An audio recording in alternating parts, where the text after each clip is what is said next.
biking community. But this is a terrifying development. And these are usually armed guys. Many of them are former veterans. They're pro-constitution, as you say, pro-gun, anti-government. A lot of them smoke pot, and they're just unruly nonconformists.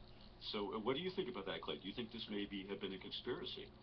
Well, it's the cops in Texas from the time I rode here 50 years ago. Actually, a little less than that, about 45.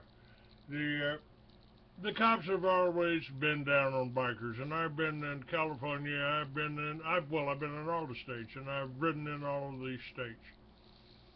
And I've gone to all of the clubs there. I published a biker magazine. I photographed the best-looking motorcycles in the country, the best-looking women in the country, and told the stories of the bikers, the artists, the club leaders, what they did for charity. I mean, bikers raise a lot of money for charity. I mean, the Toys for Tots runs in every state, across the country, put on by bikers, does something for the children that the government doesn't.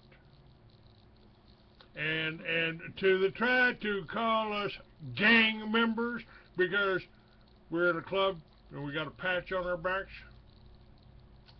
I don't wear a patch. I'm not a member of a club because I go to all the states. I talk to all the clubs. You know, I will talk to the Cossacks. I'll talk to the Banditos. I'll talk to the Hells Angels.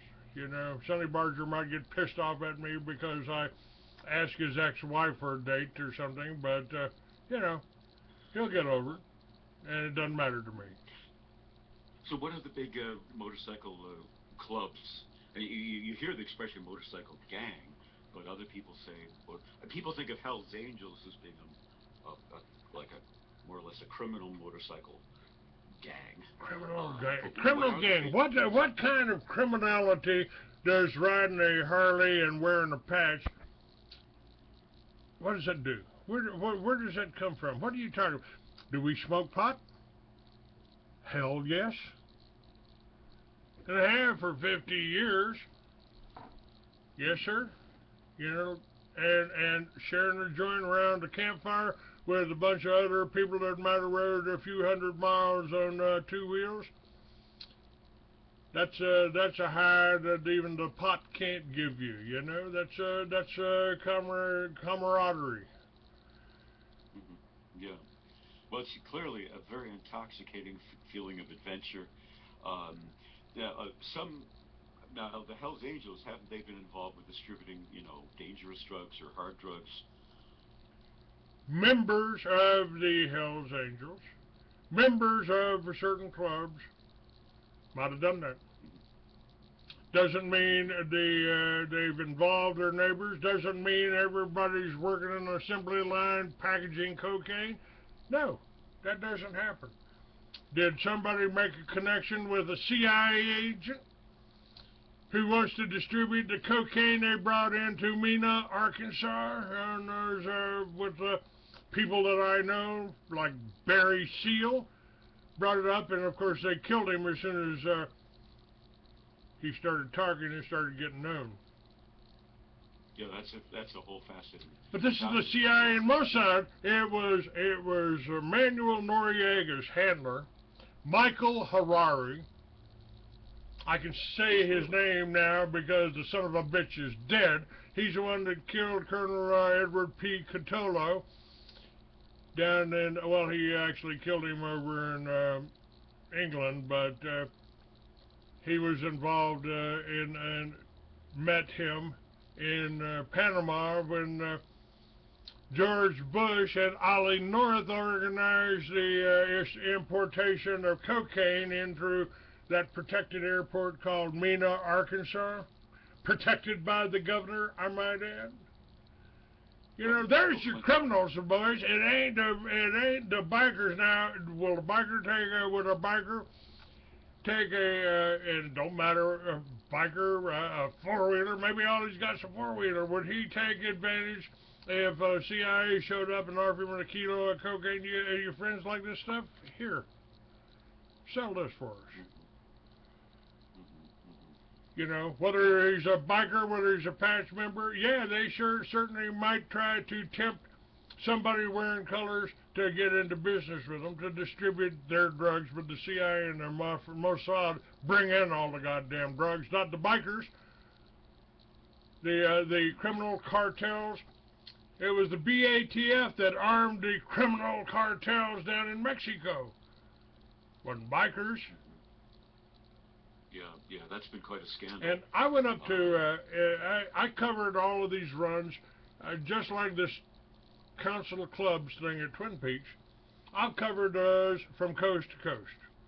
With the Hells Angels up in New York, with the Outlaws in Florida, with the Hells Angels in Phoenix. I've been to all of these runs. They sponsored some of them. I provided advertising, and I attended. Nobody got shot. There might have been a fight now and then. No big thing. Nothing that called for an armed response. Do we have knives? Do we carry nunchucks and pistols in our vest? Absolutely. Never had to use them. But, yeah, we do things like that. And if you go to a Walmart parking lot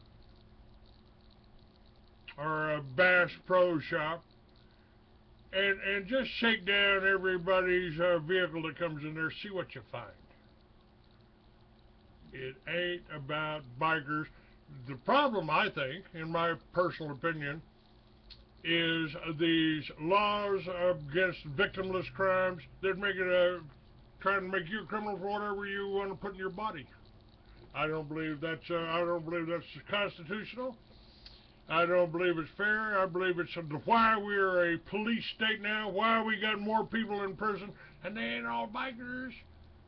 You know, there could be your grandson in there for having a little bit of pot. Oh, I know. I mean, people can get years in prison above a certain amount of I was offered, I did time for marijuana 45 years ago or more. And well, we can get you 7 years. I can get 7 years, Clay. Or you could go for a jury and get 99. And I met people in prison that had been there for 40 years for having a joint in their pocket. 40 years? Yeah. So, some old black man from the 30s, and you know, they got, and that's what you could get in Texas. 99 years for marijuana, for possession of marijuana. Unbelievable. Well, there's a website called therightstuff.biz, and they had a little description of this biker thing. The guy's a great writer. I guess Duke Godwin. And if I may, I'd like to just read a little bit. Absolutely, about go right ahead. It says, okay, the background. Sunday afternoon, members of the Cossacks, which is a motorcycle club, and the Scimitar were meeting at Twin Peaks. It's a I'm just reading what he says. It's a kitschy restaurant like Tilted Kilt or Hooters for you sheltered Mormons. That's what the guy writes. The Scimitars are in the process of patching over to the Cossacks Motorcycle Club speak for a merger of sorts. Another local club, the Banditos, showed up at some point.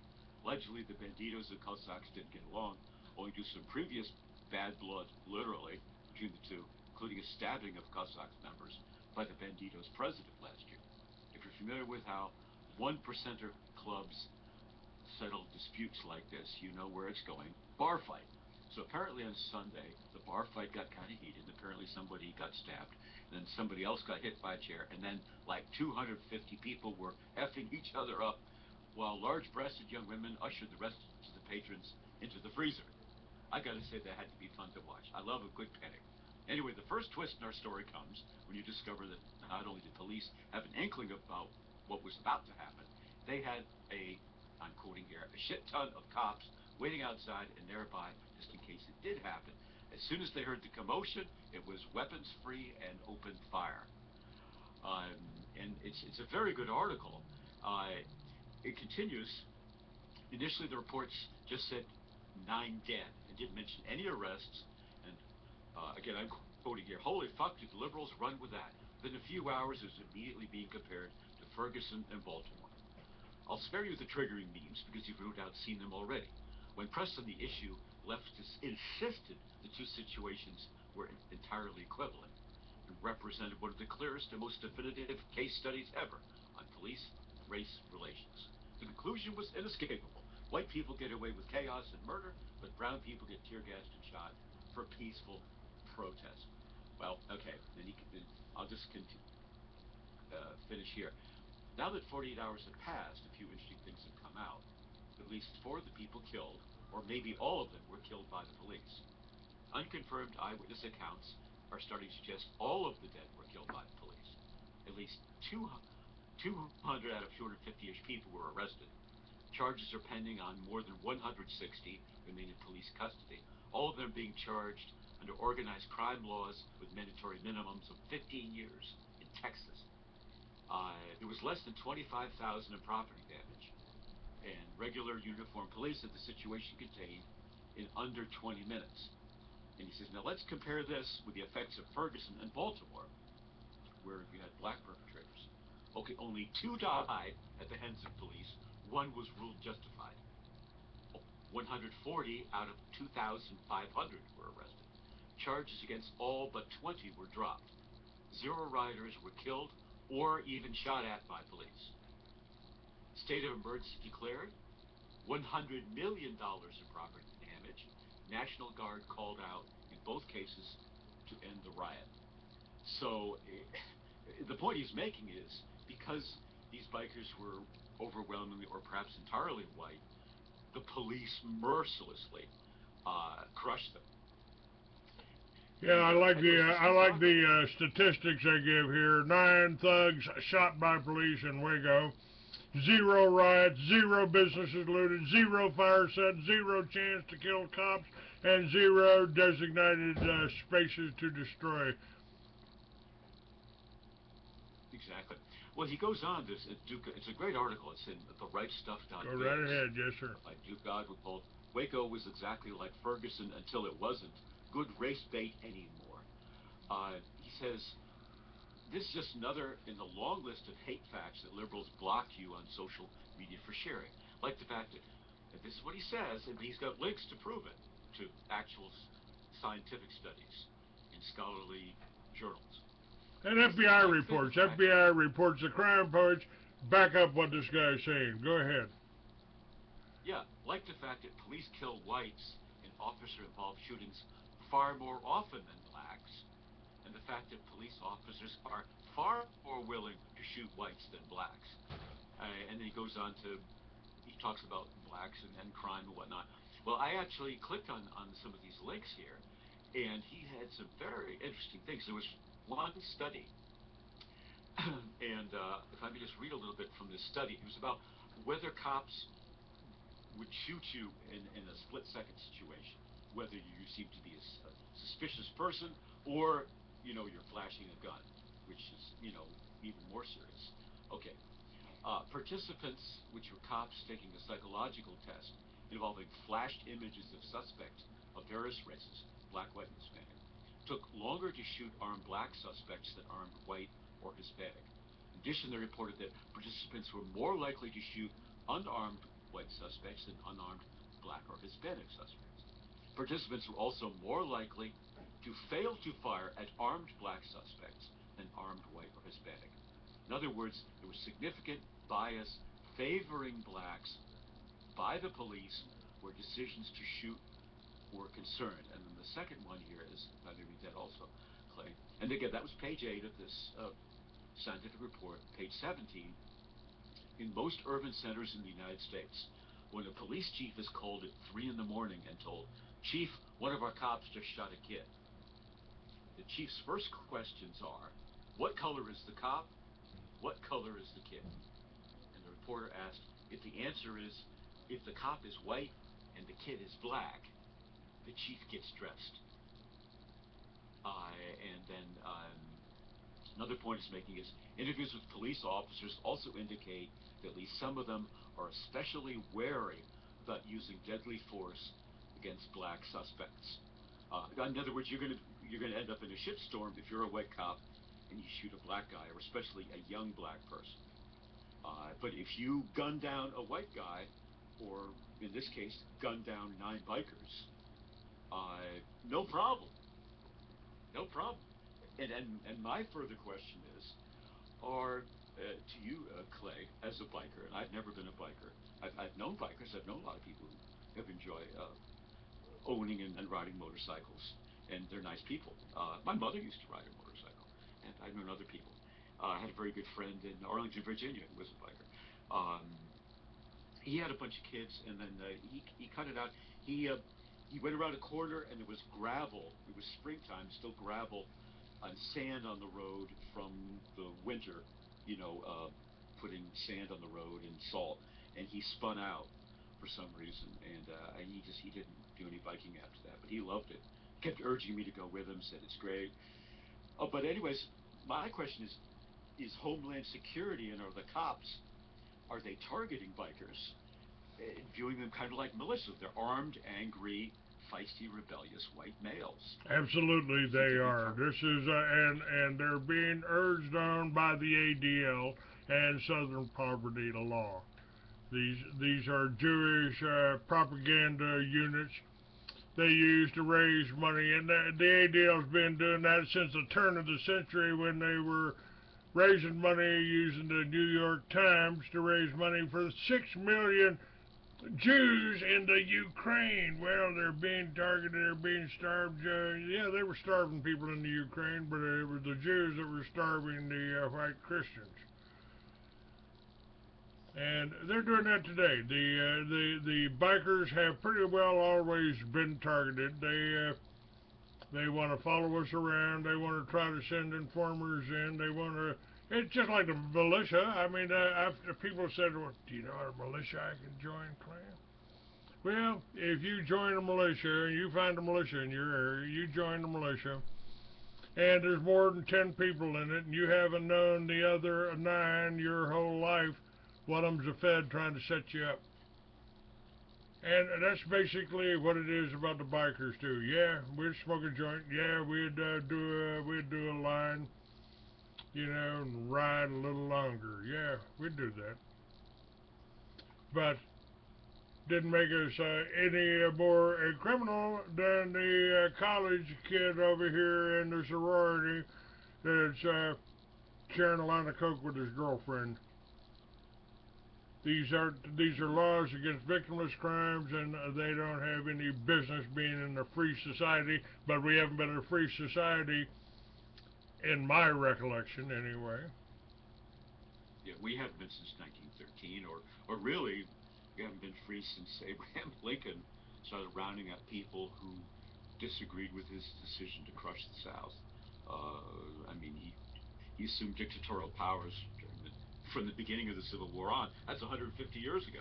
Yeah, and who was it? Oh yeah, it was Civil War General Albert Pike, the master mason that wrote Morals and Dogma, saying that the Masons and the Jews they came from worship Lucifer. And personally, I think that they're just demonizing the name Lucifer because I'm more suspicious of their God that Jesus said was Satan. Yeah, exactly. Uh, well, yeah, I certainly have known people who have been in militias, and the government is cracking down horribly on militias. They just had the 8 or 9 people in Florida who were arrested, and they hadn't done anything wrong at all, but they accused them of starting a militia, and they're all facing huge amounts of time in federal prison. There was some guy, nice young guy, a friend of mine met him, Stan Hess, out in Coeur d'Alene, Idaho, met him. Very charismatic young man, and he was involved with some sort of quasi-militia thing, and we need to stand up to the government, and he was talking a lot about the FEMA camps and Homeland Security and a lot of these issues. And he just merely had a phone conversation with somebody. And I really, in a way, I don't like this kid because he completely collapsed. He apologized to the judge. I'm so sorry I said things against the government. And they gave this kid, who didn't do anything wrong, 25 years in federal prison. And in federal prison, there's no parole. You must serve your entire term. And by the way, it was Ted Kennedy who ran that through. You can be the most perfect. You can be Mother Teresa and a perfect prisoner. You won't get one day shaved off your prison sentence. He's going to serve full 25 years. He did nothing at all. So I mean, he talked tough about, oh, well, they'll never take me, they'll never take my guns. Well, he just, like a sheep, he went off to federal prison. I find that kind of disgusting, and this is why I'm creating a new religious and spiritual movement, because people are simply afraid to die. Unless they're naturally ornery, most people, when the feds come knocking on the door, hammering on the door with their fist, they just come out and surrender. And then they find 25 guns in the house. Well, he didn't use one of them. He didn't fire one round. They just meekly stick out their skinny little wrists. They put on the cuffs and off they go. I mean, for decades in prison. I mean, and the other thing here, while I'm on that topic, is I met Robert Matthews in 1983 in Chicago at a National Alliance convention, and he founded the Order, which is an underground bank robbing operation to fund a white revolution. He resigned from the National Alliance, which is nonviolent and a legal organization. But I met him when he gave his famous final speech before he went underground and resigned from the Alliance. Very charismatic guy.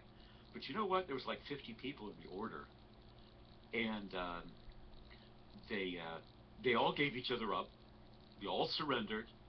They all went peacefully, and they got 10 years, 20 years, 30 years.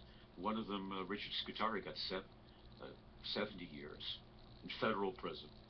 So they all surrendered. The only one who fought to the death like a Spartan was Robert Matthews himself.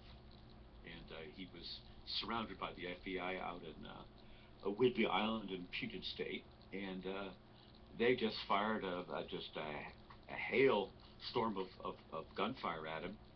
He was in a hut. And he actually retreated into his bathtub, and he kept firing it, so it gave him protection, bullets. And so they lobbed in some tear gas grenades, which were deliberately designed to be red hot. The theory is that you can't pick it up and throw it back out the window because it's so hot. But what these things also do is they are so hot that they set the house on fire. They're just red hot. And so the house, he was burned alive. So he was the only one out of this entire, quote, revolutionary organization that actually went down fighting like a man. All the others surrendered and got huge prison terms, unless they betrayed their comrades. So I found the whole thing despicable. I mean, what the American people are putting up with at this point. I find it horrible that these bikers were massacred over a fist fight. So 250 bikers have a fist fight.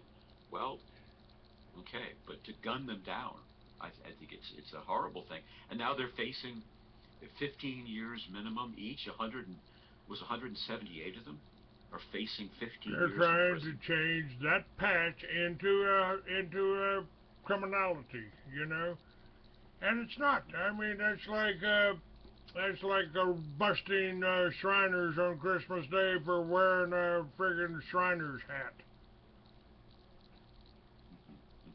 Yeah. Well, was that sort of a biker bar or a biker restaurant? Yeah, it was just like Hooters. It just and they reserved the patio. And are bikers good for business? Hell yeah! You see a Harley parked outside a restaurant, you'll stop just to look at the bikes. We're good for business. Yeah, so, we're not. So restaurants make a lot of money. Yeah, okay, off bikers.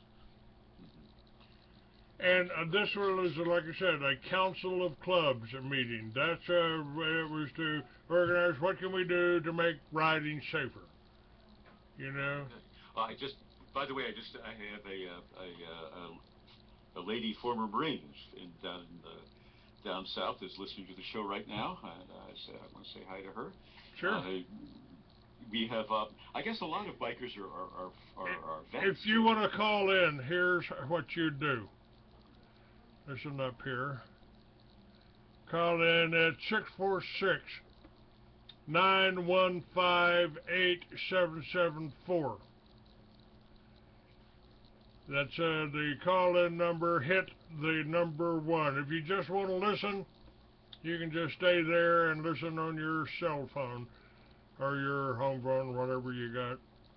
But if you want to talk to John and I, you hit the number 1. You dial 646 915 8774, and you can join in the conversation.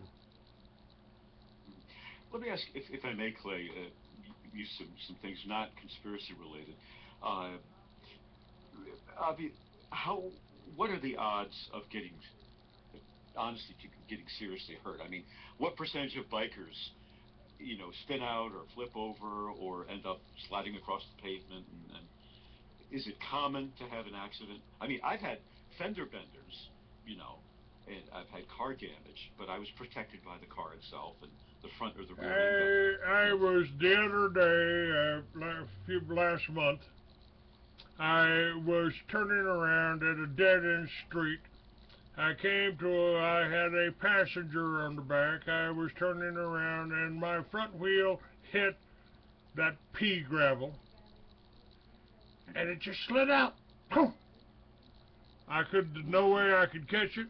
Harley weighs 700 pounds. I couldn't stop it. It fell down and hurt my lady's foot a little bit. Had to take her to the emergency room to get it x-rayed. It was all right. I was doing 1 mile an hour. I wasn't driving fast, and just freak accident. Those things happen. People say motorcycles are dangerous. Well, how many people have been hurt in a car accident? How many people have been killed in a car accident? The odds are there. Yeah, you can slip, you can fall down. Yeah, you can hit a ditch that ain't there. Yeah, there's a little bit of danger there. So is riding a jet ski, so is skiing, so is snow skiing, so is water skiing, so is diving, so is mountain climbing. You can get hurt no matter what you do. You want to be a little overprotective parent and not let your kids play football, wrestle, fight. My kids did all of that. Now, do you wear like special pants so that if you slide on the pavement, you wear more than just jeans, right? Basically, I've seen some bikers seem to be wearing like super boots. I wear boots that go up to my calf. Mm-hmm. I wear a leather vest most of the time. That's so I got a inside pocket there for a 9mm.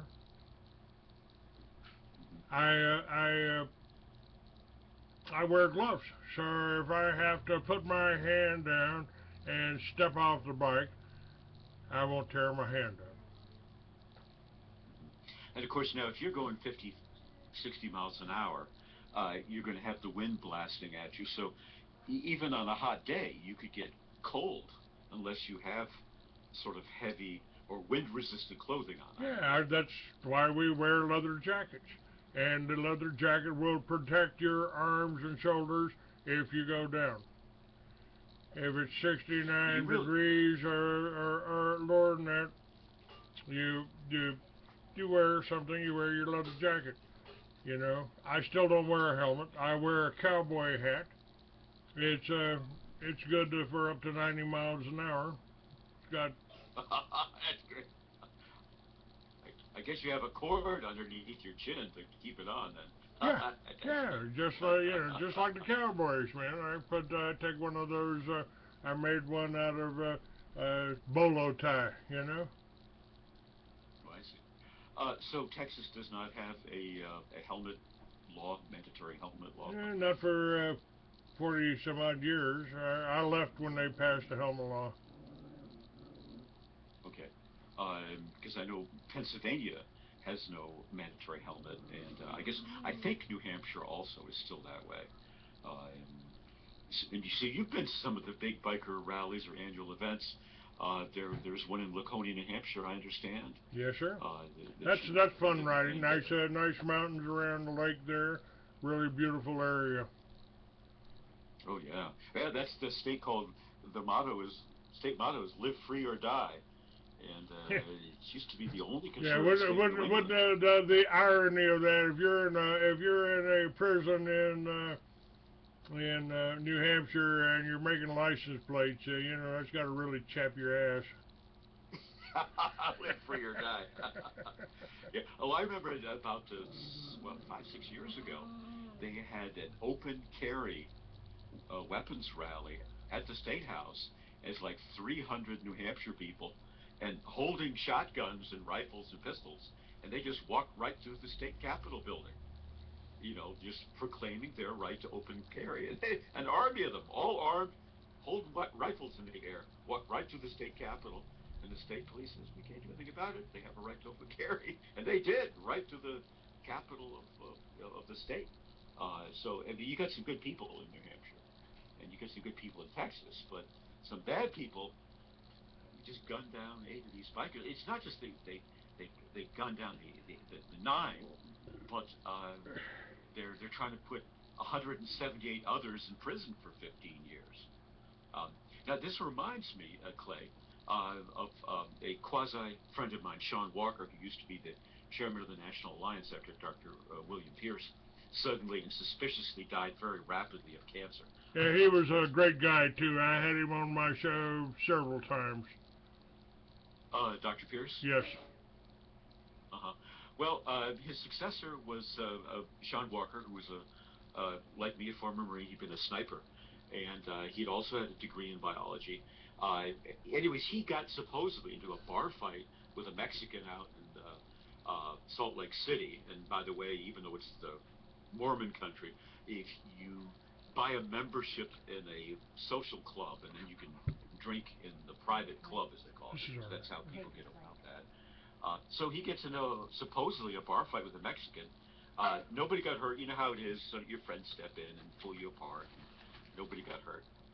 And the Mexican just went skiing the next day, and nothing happened. 2 years later, the ADL, Anti-Defamation League of B'nai B'rith, approached this Mexican and said, we want to nail this Sean Walker. He's a big-time racist. And so then he pressed charges. And then the prosecutor said, well, it was a hate crime because Sean Walker's white and he's a racist. And the victim was a poor, innocent little Mexican. And he got 6 years in federal prison. In Minnesota, he lived in California. So, of course, they put him for 6 years in federal prison in Minnesota just to make it more expensive for his wife to visit him. And I'll have to say I'm very proud of this. I enlisted the aid of a great former Marine Corps combat officer and U.S. Congressman to get him out. And we got him out after 2 years. But the restriction was he could have nothing to do with the pro-white movement, no contact with anybody, no pro-white activities, nothing. So basically his civil rights are gone. He is still a convicted felon for having a bar fight. Now let me ask you. Where nobody was hurt. This really bothers me. If you're black and you join the NAACP, or you're Jewish and you join the ADL or donate to Southern Poverty Law, why, if I'm white, why can't I join the Aryan nations and attend meetings without being called a racist? Well, I just got on Facebook. Somebody just sent asked me the question why the lady, former Marine here from the South, just from Georgia, just wrote me, why are these white bikers not forming committees, becoming like a nonprofit corporation and fighting against those who are oppressing them? I mean, they obviously have enough money to buy motorcycles and leather pants and leather jackets and We have. ride It's around. called a bait. We've got lobbyists. We've done that because this meeting that the cops broke up was a council of clubs meeting, and it wasn't just the banditos. It wasn't just the Cossacks. It was vice grips, antique motorcycle enthusiasts, and he's one of the ones that got busted. Oh, so there is an organization. What did you say it was called, Clay? A bait. Every Abate. state has an abate that works for motorcycle rights. A, what percentage of these uh, motorcycle clubs are white? Would you say 90%, 95%?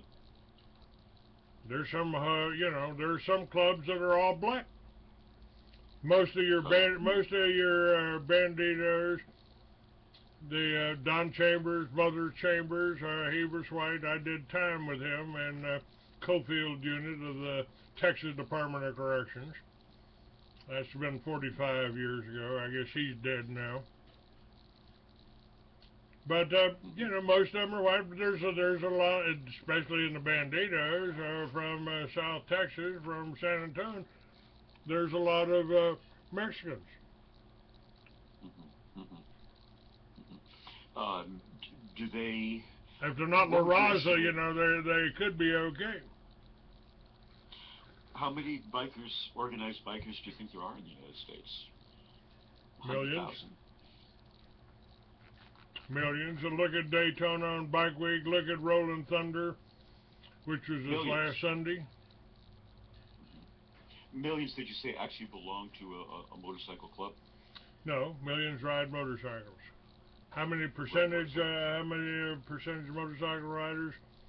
Probably 10 or 15% belong to some kind of club, or they belong to maybe if you stretch it.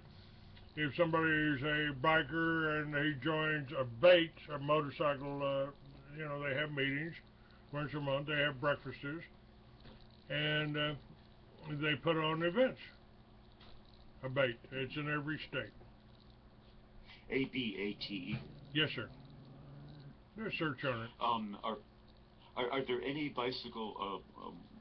motorcycle clubs that are like overtly political, like everybody is pro-constitution or pro-gun or Well, conservative or whatever? they're probably most of them are more conservative, but I mean, I find that whole thing just another psyops. Conservative, liberal. Same thing as saying Republican and Democrat. It's bullshit. There ain't no such thing. They control both sides. The Jews control both sides of every dispute. The bankers fund both parties in a war, and if there's they create just like they created the Soviet Union to be our enemy so they can sell more nuclear weapons. It's interesting if I'm getting feedback on Facebook. Well, why don't they, become politically organized? If they're, 100,000, 150, or 200,000 organized bikers and fight against this police state repression, the socialistic and communistic police state that's taking over. I imagine many bikers are individualists, and maybe they don't want to be overtly identified with any political group. And maybe they say we're already getting enough heat from the cops. If we announce that we're pro-gun and pro-constitution, then they'll give the cops even more excuse to dog us and try to harass us.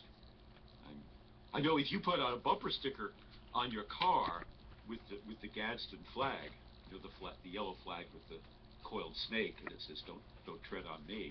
It says their cops will look to pull you over for anything if they see that.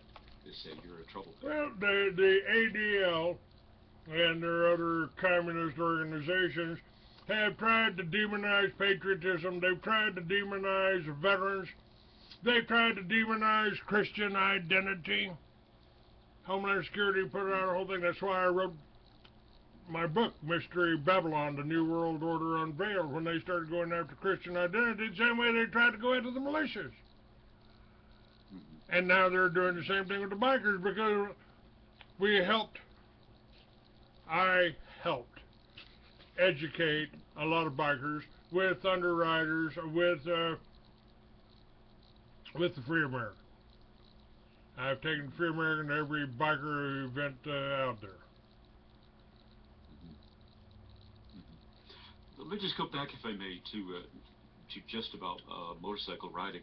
Now you have a Harley, good old made in America. Where is your Harley made? Do you know? Is it made in Pennsylvania, or is it made in Wisconsin, or where are they made these days? I don't know. Or Minnesota? I don't know where that was. That was probably Detroit, or it could have been even Ohio. I think Harley's got a plant in Ohio. Oh, really? How much horsepower is there in your Harley? I don't know exactly what the horsepower is. It's about 118 cubic inches, up from about 99. So what's the top speed? I mean, could you go 110, 120 miles an hour? Sure. What kind of gasoline mileage do you get?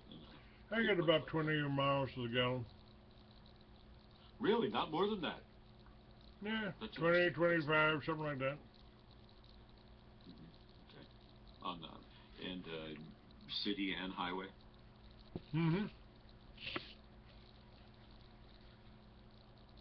It only takes three. You only you pull it in. I got about 100 miles after that. The tank holds 3.5 gallons.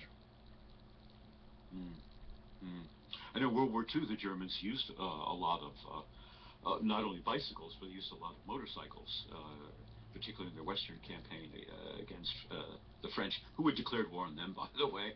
And let's make that clear. But they advanced at tremendous speed with motorcycles, and of course with a motorcycle you can go through narrow alleys, and you can do a little bit of cross country and paths through the woods, and you can do a lot of things that you can't with a car, and you can do much faster than on foot. Of course it's loud. I mean, the Germans also used bicycles because they were quiet, but that's what the Blitzkrieg was about, tremendous speed. It's clearly, I think, how would you describe the average biker in this country and their personality? Because I begin to think that Homeland Security is targeting a certain kind of person through this massacre. They are. You described them. You described them. We're individuals. We make up our own minds. We're used to the way our brains work.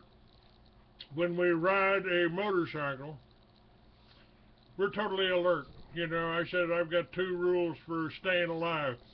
One is every phone I use is tapped, and 2, everybody in a 4-wheeler is trying to kill me. So I kind of bring defensive driving to a higher level.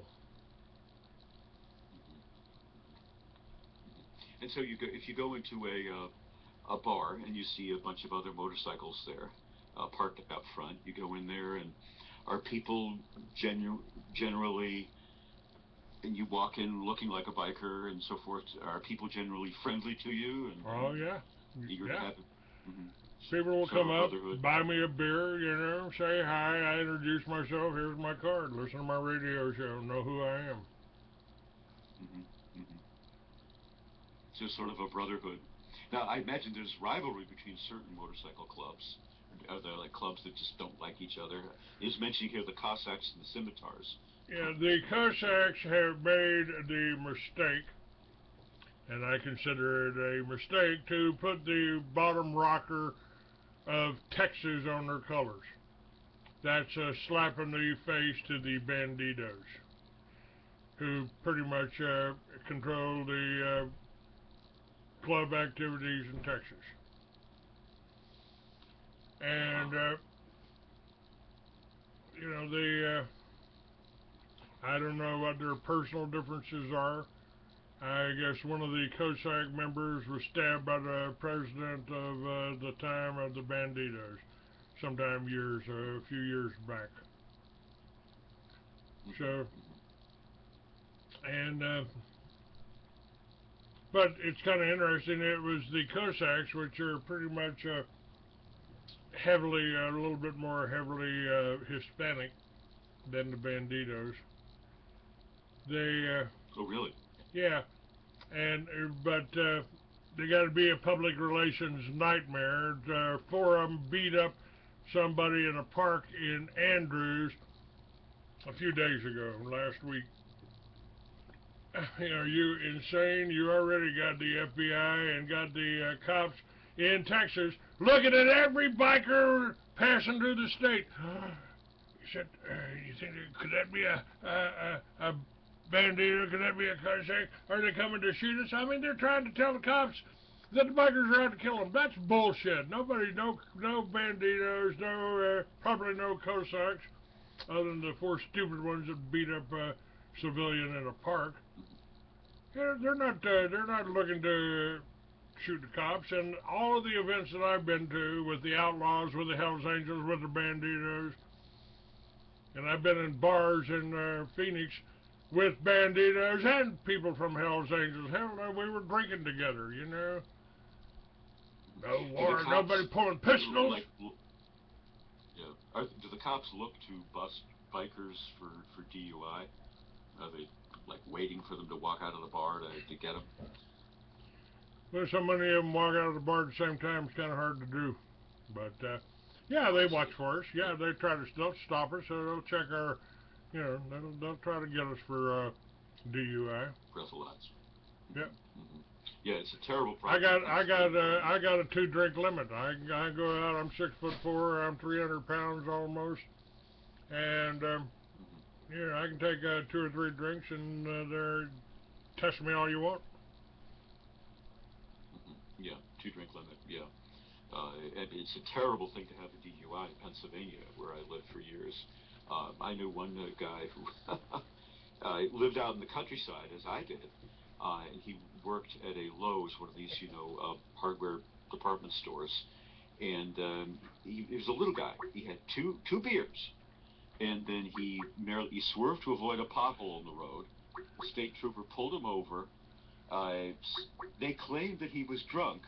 He says, "How could I have been drunk on 2 beers? I know the guy. I trust him." Hang on just a second. I'm gonna add somebody to the call. We'll see who's calling here. I don't recognize the number.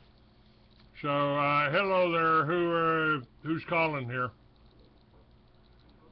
Good morning. This is Robin from Micromusic Corporation. From who? Talk to Mr. Clayton Douglas. Yeah, this is Clayton. This is Clayton Douglas, but you're in the middle of a radio show. I don't think I want to hear about your product right now. Thank you anyway. Call back when you're human or you got somebody that speaks English. Okay. Goodbye. Okay. So anyway, so this fellow lost his license. He had to pay a $2,500 fine, and he lost his right to own a gun. And he says, "What? You lost your right to own a gun?" He says, "Yeah, I got a wife and kids. I live in an area where there's some junkies, and I'm not allowed to have a gun to protect myself and my family." He says, "Why not?"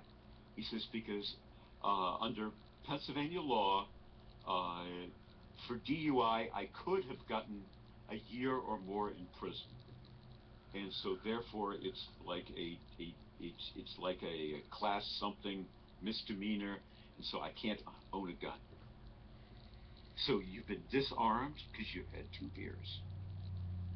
That's scary. That's scary. I mean, that's police state. I mean, people can die because of that. And he says, "I had 2 beers, John. I'm a little guy." I says, "Maybe I was over the edge, maybe I wasn't." And he says it made his life hell at work because it's very hard for him to get to work downtown. You don't have a bus from the sticks into the city all the time in certain parts of Pennsylvania. So I think it's all, to be part of one big police state. But Clay, listen, unfortunately, I can only stay for 1 hour on the show, but I've learned a lot about the biker world and what you all are up against. You had a big magazine. What was your biker magazine called? That was Arizona's Thunder Riders magazine. Arizona's Thunder Riders. And you were before going to that, sell it. before that, in Miami, I had Riders Exchange, capital XCHANGE. And you were going to. I remember you told me that you were going to sell it, and then the JP team created competitors to your magazine and did everything to make sure you didn't get the money that you thought you were going to get from selling your magazine. I had it sold to a publicly traded company in the motorcycle industry, and $500,000, $500,000, and we signed the papers on Thursday. They put a press release out on Friday. Monday, I walked into the office, and the CEOs, White and Shaken Clay, they've contacted every stockholder to tell them what a right-wing, radical, anti-Semite you are, and my stock's dropping like a rock, and they're threatening to impeach me from my own company. I can't go through with the deal. And this was after the Jews tried to kill me, because it was the Jewish companies that George Bush allowed to tap our phones, Amdocs and Converse, two Jewish-run companies tapping your phones and mine. Well, I happen to know a Brendan O'Connell in Perth, Australia, and he's not a white nationalist. He's an anti-Zionist, and he did 3.5 years in prison. They called it hate speech in Australia. He's the only person ever convicted under that, and they gave him the max, 3.5 years. And his arm was broken in the prison in Western Australia. Actually, on September 11 of, I think, the year 2012 or something. But anyways, he was talking about the Israeli takeover of the Australian phone system. And he says the Israelis are listening to every phone call in Australia. And now, it's not only that they're violating people's civil rights. I mean, the phone call is literally going through Israel. I mean, you're looking out your window and seeing kangaroos topping around in Brisbane. You call a friend in Adelaide or in Sydney. But the phone call is going through Tel Aviv, Israel. Yes. What's important also about this, and maybe it's a way to get selfish businessmen involved, only care for themselves. It means that Israelis, it means that Jews are listening to your business phone calls, where you're talking about, with one of your employees about developing a new product or a competitive strategy to beat the competition. And they're learning all your company secrets, or they're learning who is unhappy working for the company that they could hire away with a higher salary, or they find out that some businessman is cheating on his wife and they can get blackmail on him. When enemies can listen to all your phone calls, they can learn a lot about your business and how to control you and take over your company or bankrupt your company and wipe you out. Well, that's right. I mean, I had, shortly after the accident, after they closed down the sale of my motorcycle company, a friend of mine called me from the border in Arizona. He just bought a 80-acre ranch on the Rio Grande in Douglas, Arizona, and he said, Clay, you need to come down and talk to me. You'll tell the truth about this immigration. People need to know what's going on. They're building a UN base right across the river from me. And I said, well, Casey, buy me breakfast. I'll be down in the morning. And I left about 3 o'clock in the morning and got there at 9 o'clock. Asked the postman, you know where Casey Nethercott lives? Yeah, right around that corner there. Go up there, turn left, but you can't see him. Why can't I? He's surrounded by the Border Patrol. And they had shot Casey the night before buying my breakfast walking out of Safeway. Again, on my phone that was tapped by Converse and all that. And they ended up, Southern Poverty Law got involved, threatened the Jim Hogg County, Texas Sheriff's Department, with a lawsuit if they didn't retry Casey Nethercott on the charge of pistol whipping two illegal aliens. Then Morris Dees took on representation of the two illegal aliens and sued Casey in Arizona while he was going to trial in Texas.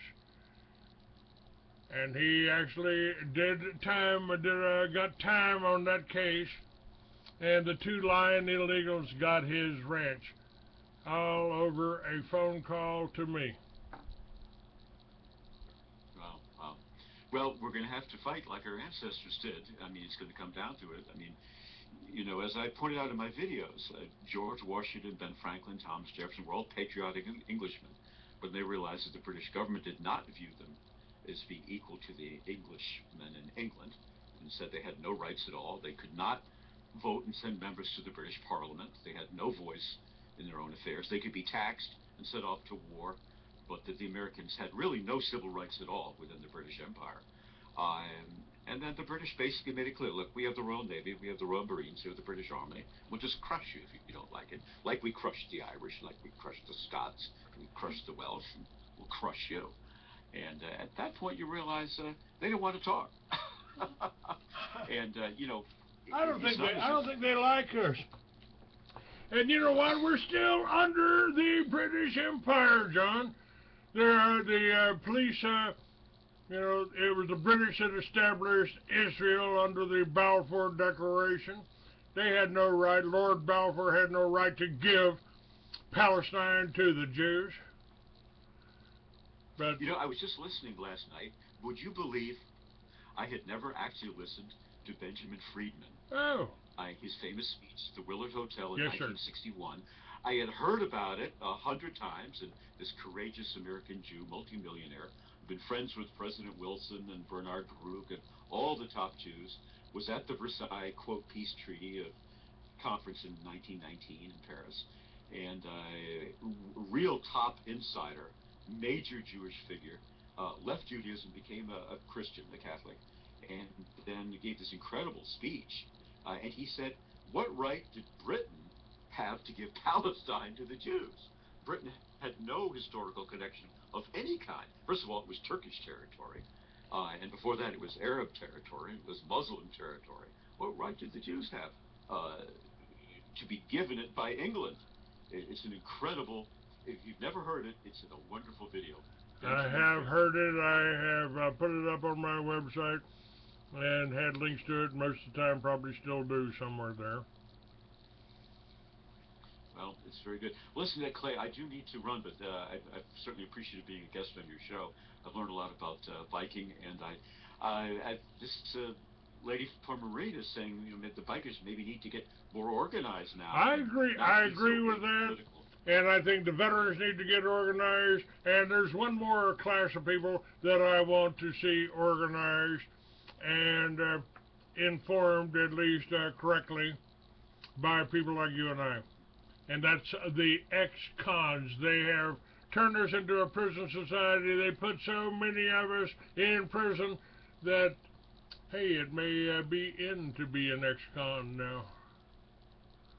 Well, you know, I think that if, as they say, if you paid your debt to society, you should have the right to defend yourself again.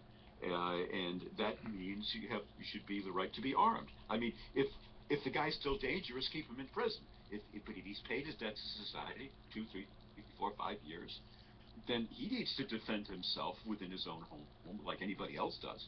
And these guys are disarmed for the rest of their life.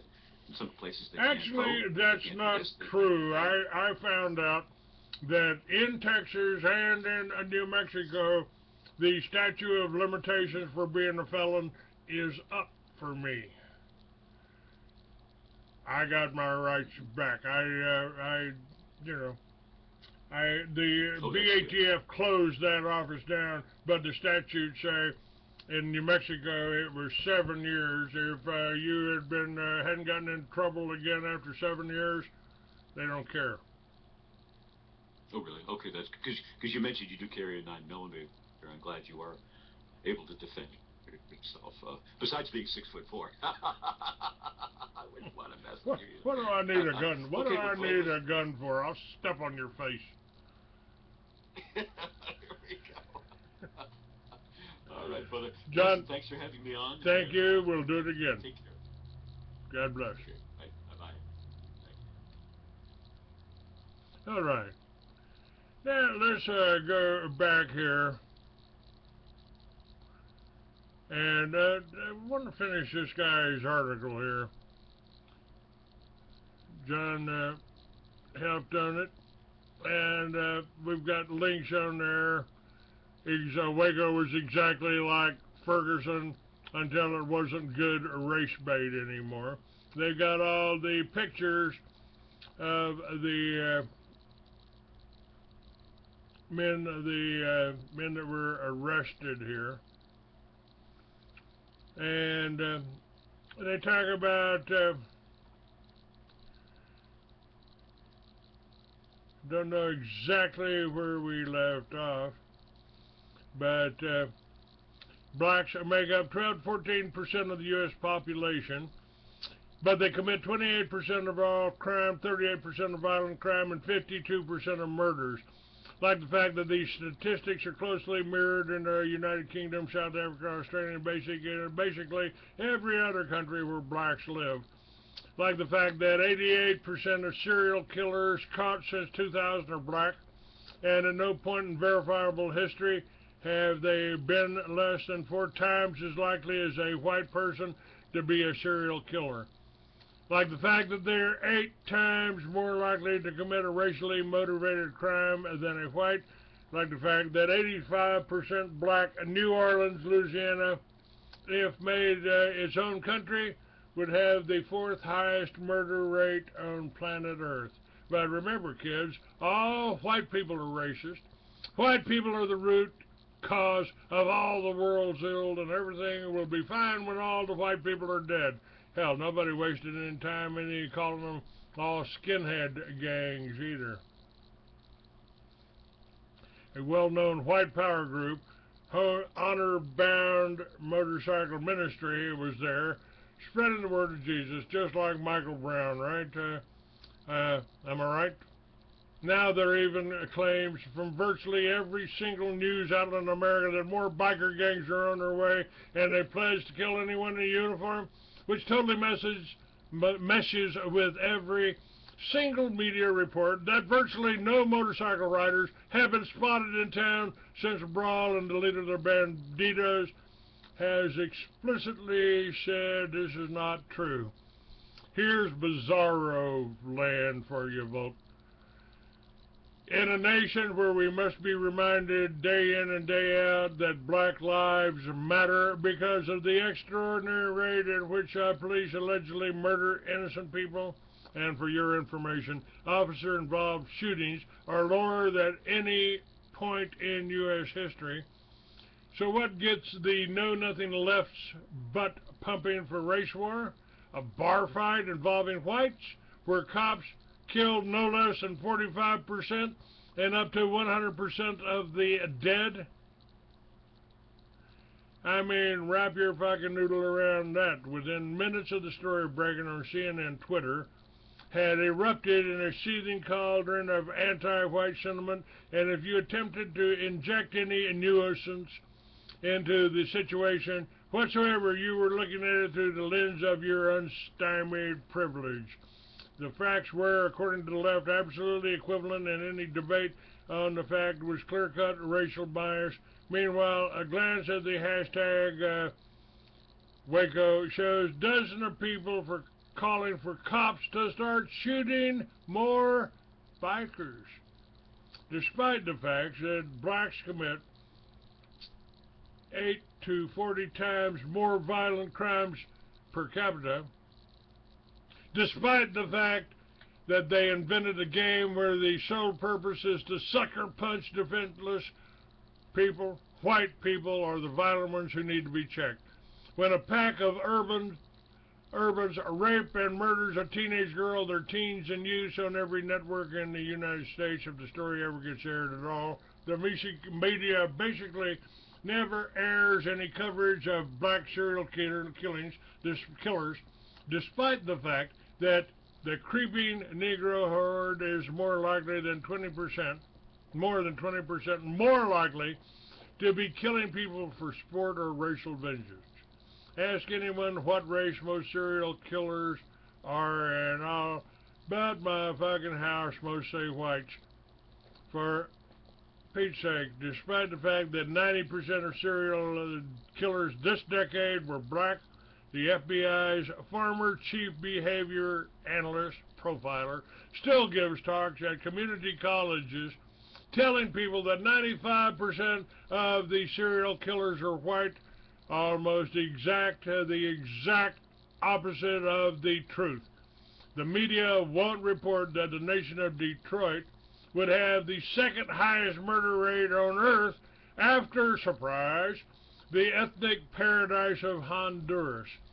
They won't report the fact that if you take black murders out of U.S. statistics and adjust the population figures accordingly, the United States has roughly the same murder rate as Norway, one of the lowest in the country, even with all us bikers there.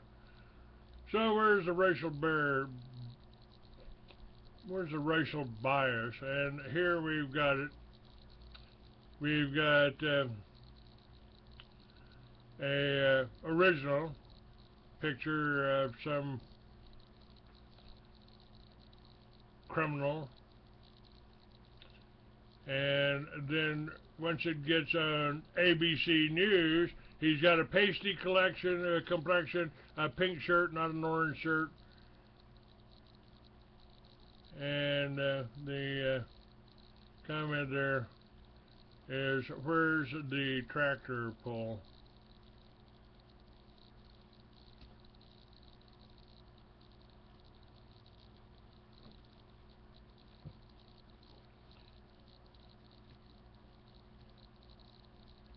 Alright, what's going on here?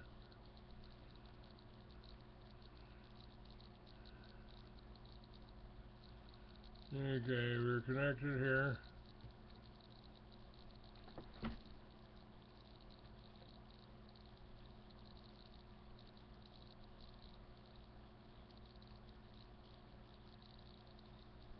Alright.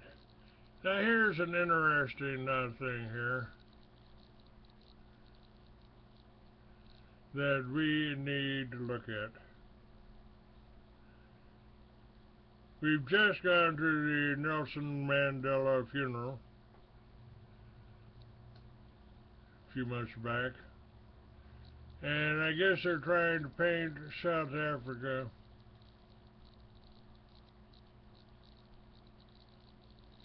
we talked about white genocide. Well, when South Africa was ruled by whites from 1948 to 1989, there were 170 murders each year.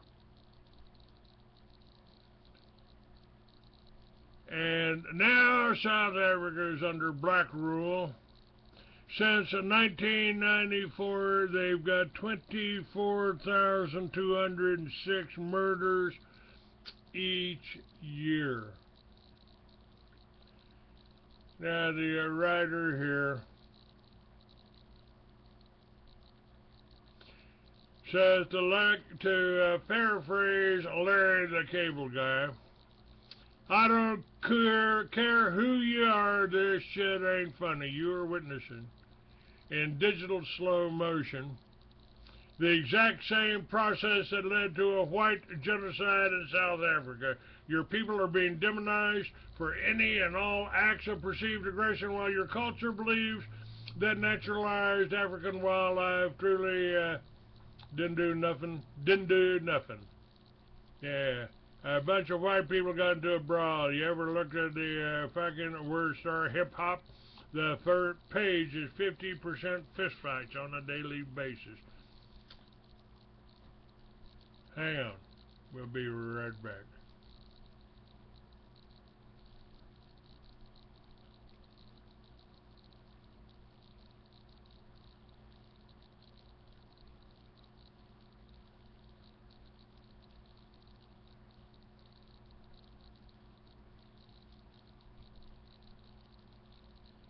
Oh, Hello, friends. This is RJ, the Mighty Phoenix. Friends, if you're a business owner and need capital to sustain or accentuate your business, and if you've been in business for 2 years or more, and your credit scores are low as 500, I can help you. Credit scores don't pay back with money that you borrow. Credit scores are only weapons being used against you in the war on small business. You pay back money that you borrow with business money's earned. So if you have 6 recent bank statements, and your business is active, and as I said, you've been in business for over 2 years, I can get you money within 8 business days. Contact me at R as in Russell, J as in James, T as in Peter, P as in Peter again, A as in Arthur, P as in Peter again, A as in Arthur, at yahoo.com. That's R J T T A T A at yahoo.com. And if you're not in business and you need to earn extra cash and you don't want to go out and work for someone who's going to take advantage of you, or you don't want to spend the money to gas and get paid minimum wage, you can work with me, not for me, and earn big commissions.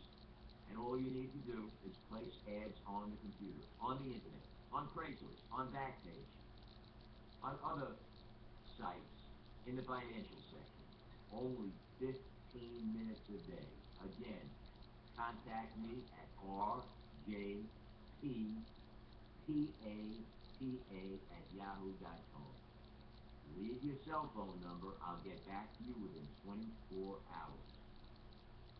And we'll discuss the issue. I can help you. Again, rjppata@yahoo.com. Have a great day, folks.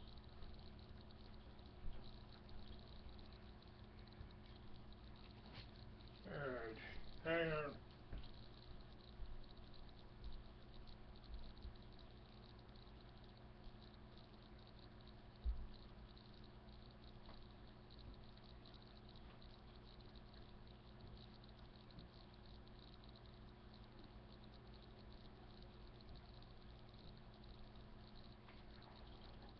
Alright. Getting back to the desk here. And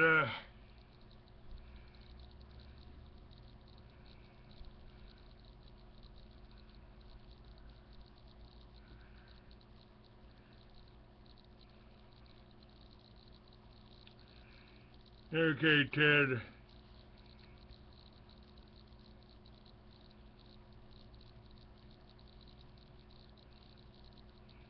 Yeah, you can wave the red tape. Sorry. Your friends, the Jews, have wiped out my ability to make money, so I don't have a cash flow to show people for Russell to be able to help me.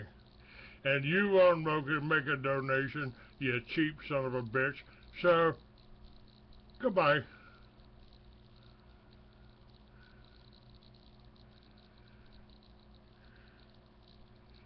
Just don't feel like putting up with this shit.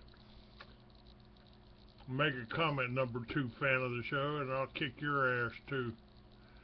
Or same one, I'll kick your other computer.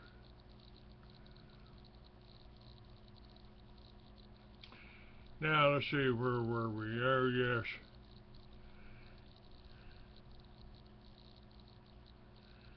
Now, the writer says I'm pragmatic. I don't think the left is going to revise their conclusions based on new evidence. In fact, I'm betting dollars to Reichmarks that the exact same people who only yesterday had said these 2 situations, he's talking about Ferguson and Waco, were absolutely equivalent or clear-cut evidence of racial bias, are suddenly going to find a metric ton of nuance to quibble over, but if they want to get into it, there's a race problem in America, all right. Let's have a dialogue, you pusillanimous faggots. Just don't get upset when your noble savage myth crumbles and you're defending a bunch of savages. 1948 to 1989, 170 murders each year in South Africa. Since 1994, Nelson Mandela, 24,206 murders each year. Go figure that. Some of the comments is, you're witnessing in digital slow motion the exact same process that led to a white genocide in South Africa. Your people are being demonized for any and all acts of perceived aggression, while the culture believed that naturalized African wildlife truly didn't do nothing. Yep. A bunch of white people got into a brawl. Another one says the rule is being established in all defense by white is to be interpreted as aggression, all aggression by non-whites to be interpreted as defense. This is what lies behind the seemingly desperate threads of leftist narrative when it comes to physical violence. It also lies behind the typical violence of whites being forced to accept large numbers of blacks or any other unassimilable immigrants into their neighborhoods, schools, and workplaces. It's effectively an invasion, and invasion has historically been interpreted as a somewhat aggressive act. The real difference between aggression and defense is whether or not confrontation can be thought of as legitimate. Blacks destroy property in Baltimore, legitimate.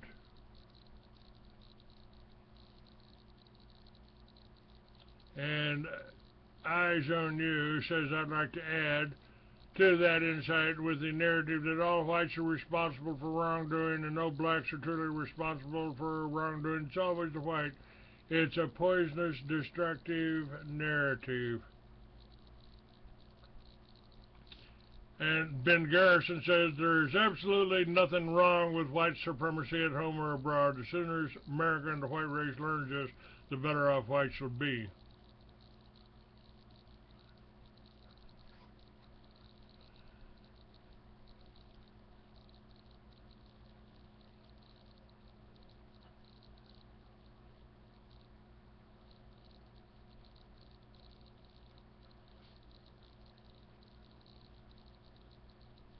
Okay, these are all just comments,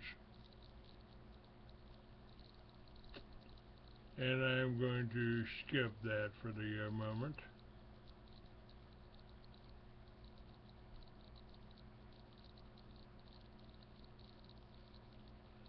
What's this? Let's see what this is.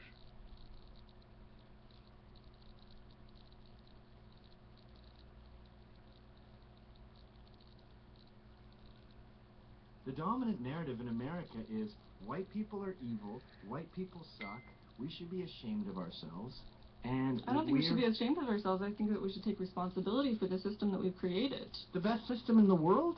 Oh, we do not have the best system in the world. Who has a better system? There are many European countries that are much better off than Oh, us. you mean like the European countries with a higher density of whites, like Northern Europe? That's it, bitch!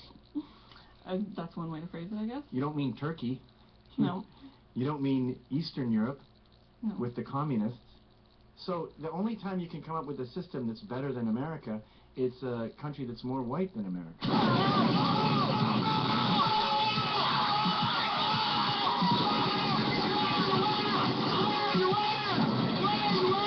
Smoke weed every day.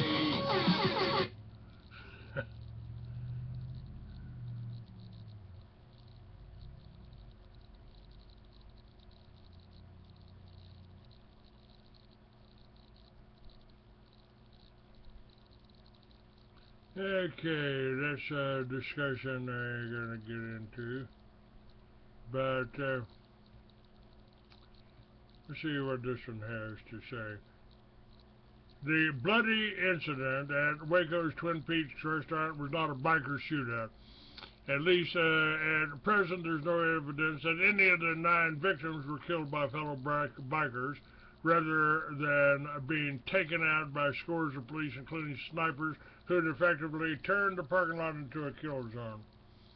The Twin Peaks massacre has prompted the predictable outpouring of state-centered outrage over the purported threat posed by outlaw motorcycle clubs, OMCs.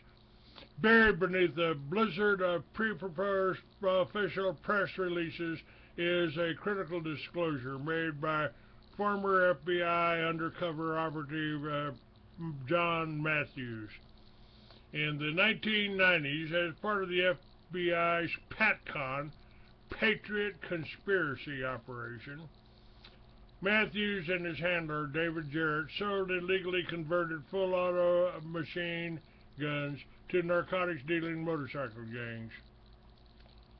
I first reported on this in early March. This was done through one of the firearms stores, later forced by the ATF into participating in the Fast and Furious gun walking scandal, in which firearms of that kind were provided to operatives of Mexican criminal cartels. So, as we talk about gun control over the years, of how many sporterized SKSs, AK-47 SKSs were sold to groups in case after case of ammo for them, all with the blessings of the FBI and ATF with no paperwork.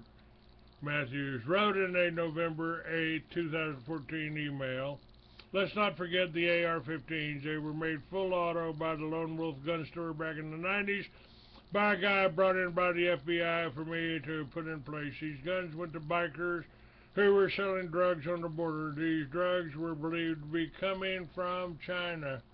Kind of makes it a worldwide operation, doesn't it? In March 13th, correspondence with Jarrett Matthews offered to the David Mann, the dealer brought in by the FBI to broker firearms transaction for the biker gang.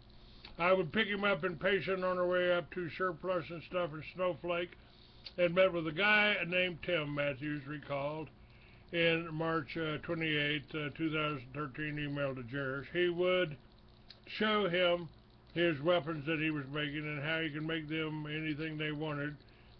Then from there, we took a trip up to where the guy kept the tractors that we were thinking the dope was coming in from.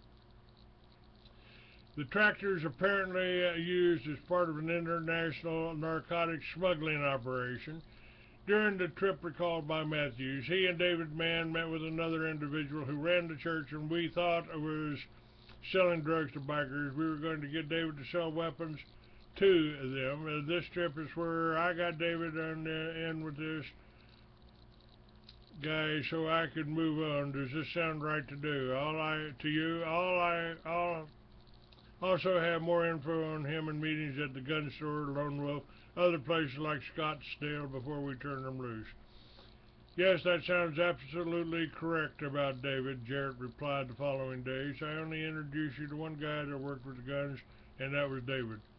March 2nd, this gentleman, who is this we're talking about? Who wrote this? William Norman Grigg. William Norman Grigg, who I've invited to be on my show.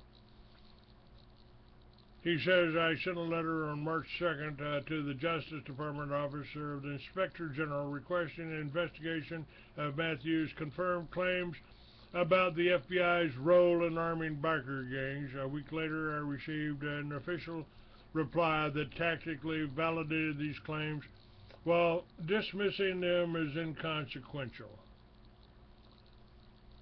The Investigations Division of the Office of the Inspector General has thoroughly reviewed your allegations and concluded that the issues raised do not warrant an investigation by this office. Now, Salt Lake City Attorney Jesse Trentadue, who has been investigating the death of his brother Kenneth in FBI custody following the 1995 Oklahoma City bombing, has been responsible for all the key disclosures regarding the PATCOM program. This was an effort by the FBI to infiltrate the radical right with informants and provocateurs In a telephone interview, Trentadue told me he firmly believes there's a connection between the PatCon-related FBI initiative to arm biker gangs and the bloodshed in Waco over the weekend. At the very least, we're dealing with a part of the legacy of PatCon, Trentadue declared. PatCon wasn't the FBI's only means of infiltrating the OMCs. In 2004, James Pagan Ronnie Howerton, prominent member of the Pagans and a convicted murderer, was recruited by the FBI. He eventually became the club sergeant-at-arms. 5 years later, the feds breathlessly announced, with the help of their undercover asset, they compiled a massive indictment against the Pagans as an interstate criminal conspiracy. That bloated indictment eventually deflated into a small number of relatively trivial charges against specific members of the club. The interstate criminal enterprise was reduced to the accusation that the Pagans had committed a federal offense by running a rifle. The only notable violent crime rising from the federal investigations of the Pagans was the police murder of Iraq combat veteran Derek Hale, who was tasered a dozen times, then murdered execution styled by Lieutenant William Brown of the Wilmington, Delaware Police Department. Hale, who was killed in front of his wife and children of a friend from the club, had no criminal record, nor was he a criminal suspect. He died because the state's officially licensed gang decided to wage an indiscriminate war on the motorcycle club to which he belonged, which in all probability is what happened in Waco over the weekend.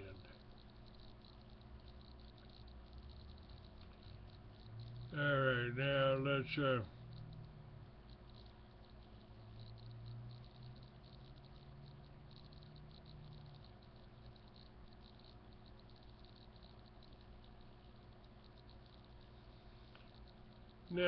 see about Jade Helm.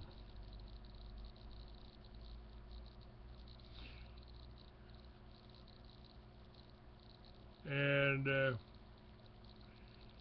gentleman who wrote this,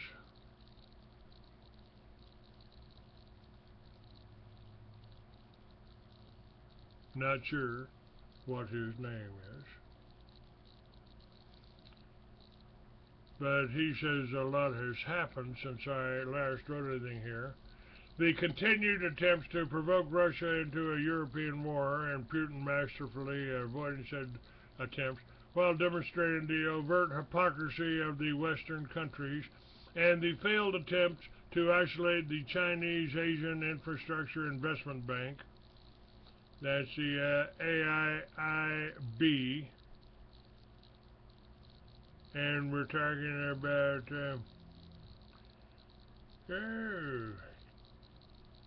already joined most of the Russian countries, Canada, Brazil, and China, and Australia.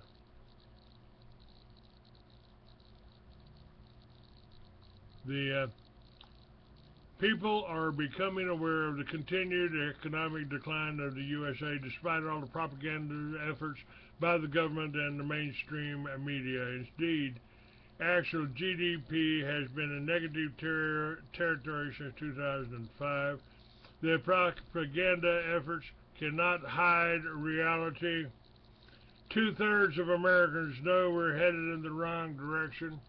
When the MSM actually publishes prepper on how to survive the apocalypse articles, you start to grok that the preppers aren't so crazy, that the mainstream media has been forced to finally print the truth. Now many alternative economists, those not lined up with at the government trial for screaming that you need to protect your wealth before the shit hits a fan. And the signs point to the same conclusion. The American empire is dying, and the complete collapse of the dollar is imminent. From a high-level perspective, that exactly happens when what exactly happens when the currency collapses. For the power elite, they know well ahead of time, just as happened during the 1929 crash, and get their money out or manipulate the system to go from being merely rich to obscenely rich. And for those within government who use government-created digital dollars to buy favors, kickbacks, bribes, the collapse of value will destroy that power and they will be left high and dry. For the normal people on the street, they will no longer be able to purchase anything using currency, much like what happened during the Weimar hyperinflation, or even worse, Hungary, suffering extreme poverty and starve.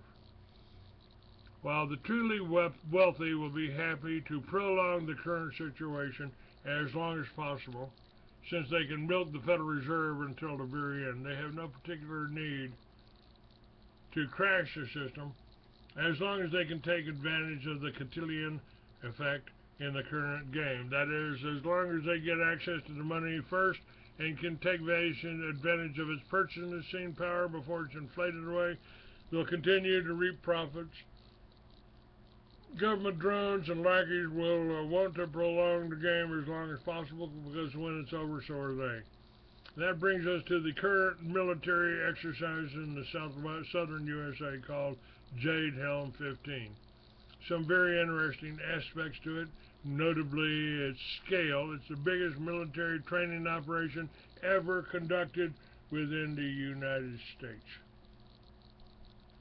which directly involves active involvement from all levels of government and law enforcement, from federal agencies, FBI, DHS, etc., down to local law enforcement, with the armed forces blending in with the public so they can practice snatch and grab operations.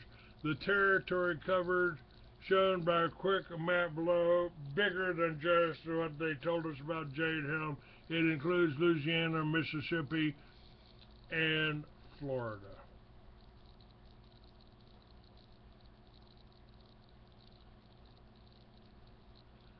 Now you notice that the entire southern border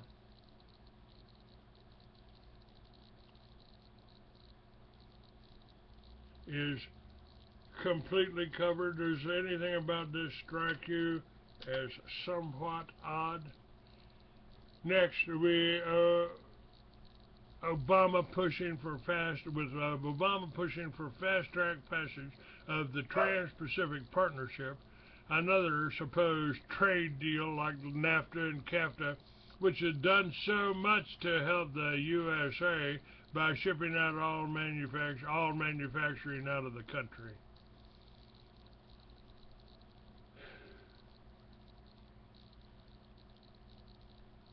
And impoverishing literally millions of American workers. Despite their best efforts to keep the details of TPP secret, they're getting out via WikiLeaks, and the latest details are stunning. Gun import bans, a microstamping of firearms, ammunition bans, the full implement of anti-gun UN arms trade treaty, illegal amnesty which locks in millions of new anti-gun voters. Indeed, the banning of all weapons is the stated goal of the UN. In New York, right out here on our own shores, we've got a Trojan horse. They won't accept U.S. firearm policy. They want to take the decision away from the U.S. electorate and undermine our Constitution, says Ambassador Faith Whittlesey, the UN delegate to the U.S. Small Arms Conference in January of 2012. The Trans-Pacific Partnership will effectively strip the USA of her sovereignty, and the Constitution will become a historical footnote if they get their way. If Obama is successful in pushing through fast-track adoption of the TPP, with its hidden gun confiscation and unlimited immigration from the southern borders, I would imagine everyone legally living on the north side of the border is going to be highly pissed that the floodgates have suddenly been opened to every parasite in the world, and even more pissed off when that the anti-gun agenda is being forced down their throats. But with Jade Helm going on in the exact same area, and training operations can quickly become a full-on military operation, complete with UN ambulances, armed trucks, and tanks. Now you're probably thinking to yourself, why would they intentionally provoke a massive uprising by ramming through TPP now, then having the military move against those who are pissed off? Why take the risk? The answer is best summarized of all things by a quote from the movie Independence Day. It's like in chess. First you strategically position your pieces, and when the timing is right, you strike. If an economic collapse occurs, there are no assurances that the power elite will retain their power. It'll be a dicey thing. There's no way to know how the military and government lackeys will react when they realize there'll be no paychecks, more paychecks coming in digitized dollars. But if the power elite like the match themselves, they may be able to control the situation, retain power, and even become more wealthy. I think there's a very real possibility that TPP will be forced through, allowing the floodgates to open on the southern borders and gun confiscation to begin in earnest. I further believe that the successful passage of the TPP will result in another civil war, and the people that will suffer first will be those who live close to the southern border, the exact same areas where Jade Helm troops are now deployed. It's debatable whether in such a situation the troops will be there to protect the flood of people coming across the southern border, or whether they will be deployed to snatch and grab the leading voices of dissent against a treasonous action as TPP represents. I suspect a little bit of both will happen should it come to that. The only way I can see this being avoided is the wholesale repudiation of the TPP. Watch what happens in the next few months very carefully. If I'm right, things are going to get exciting very soon now. I believe that's true. The war on the bikers, and this was a war on bikers, not a biker war.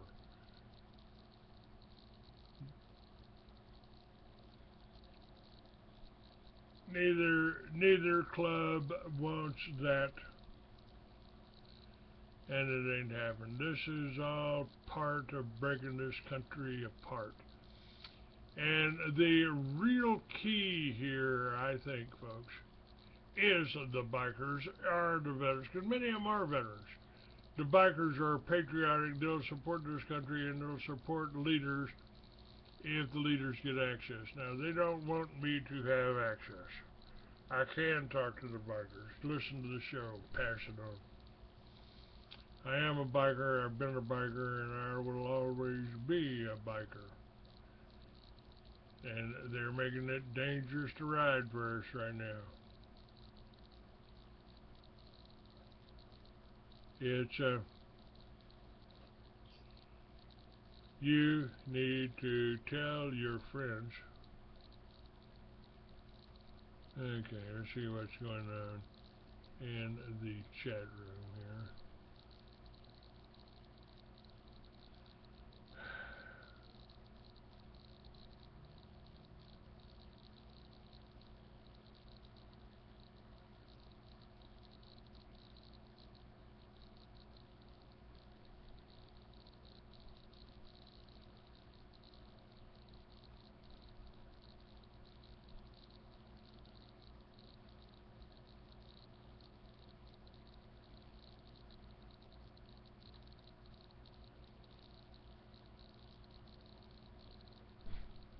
What are we doing here?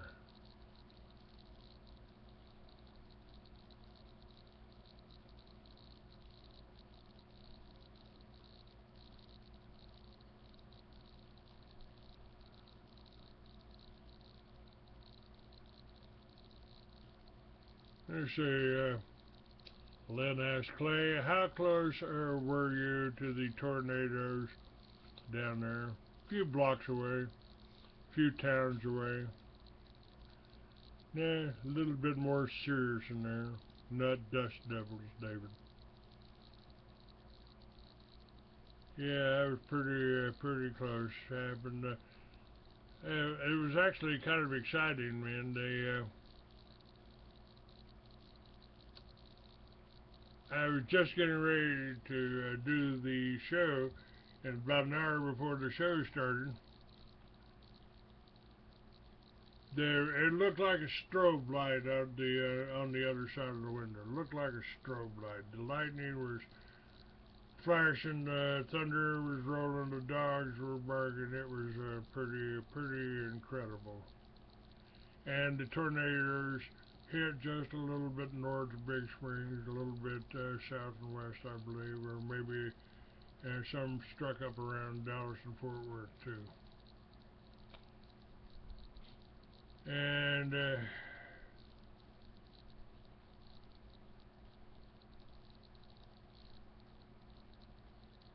Missionary Wycliffe is logged in. Don't know who that might be. And Harley Davidson, you know what? You're gone. You want to be proud of being Jewish? Don't mix it with my ride. Don't do it. Get another name. I'm tired of your Jewish bullshit. Okay.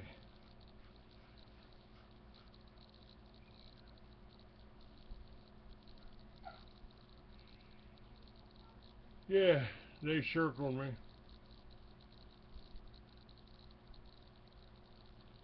Okay, let's take one quick look here.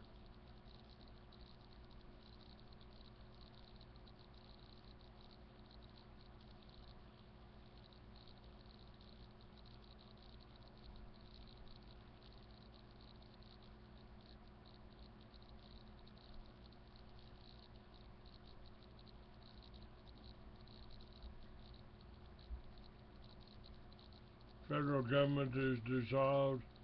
Sounds like wishful thinking to me. But we'll look and see what it says.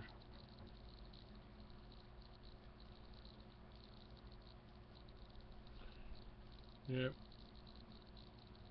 That's all bullshit. A lot of that on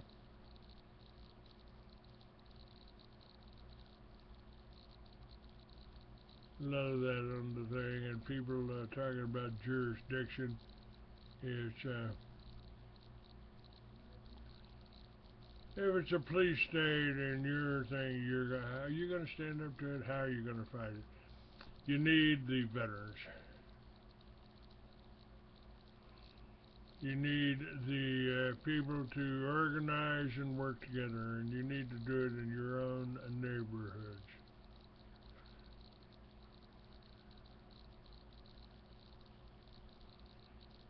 All right.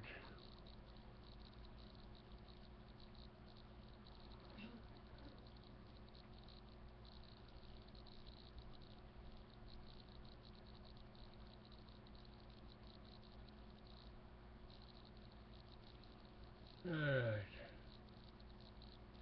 I feel like doing some music. I wrote this, still working on it.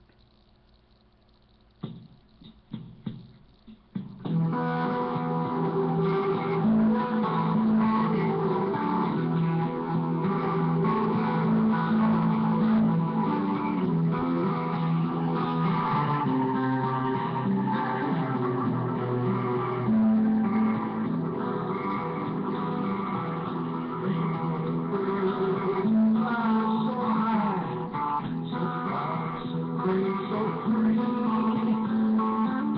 you set us apart.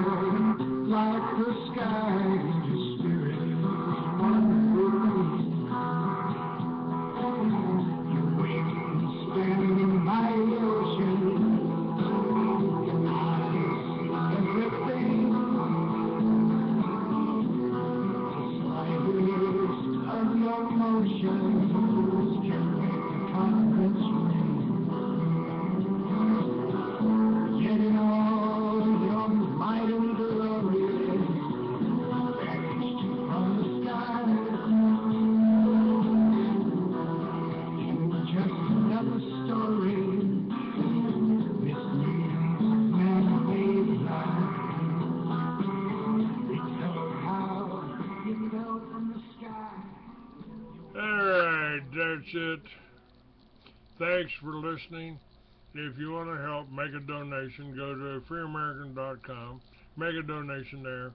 Or get some of my books or order some of my films at shop.freeamerican.com. You can also pick up the last few issues of the Free American magazine, and I'll be working on finishing up another issue here this week. Alright, we're out of time. God bless you all. Thanks for listening.